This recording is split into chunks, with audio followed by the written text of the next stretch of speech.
شروع اللہ کا نام لے کر جو بڑا مہربان نہایت رحم والا ہے۔ الف لام را، یہ کتاب روشن کی آیتیں ہیں۔ ہم نے اس قرآن کو عربی میں نازل کیا ہے تاکہ تم لوگ سمجھ سکو۔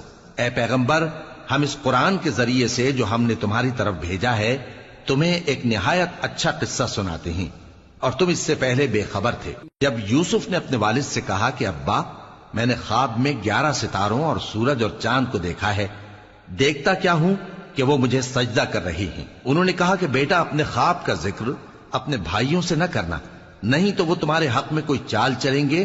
کچھ شک نہیں کہ شیطان انسان کا کھلا دشمن ہے، اور اسی طرح اللہ تمہیں برگزیدہ و ممتاز کرے گا اور خواب کی باتوں کی تعبیر کا علم سکھائے گا، اور جس طرح اس نے اپنی نعمت پہلے تمہارے دادا پر دادا ابراہیم اور اسحاق پر پوری کی تھی، اسی طرح تم پر اور اولاد یعقوب پر پوری کرے گا۔ بے شک تمہارا پروردگار سب کچھ جاننے والا ہے، حکمت والا ہے۔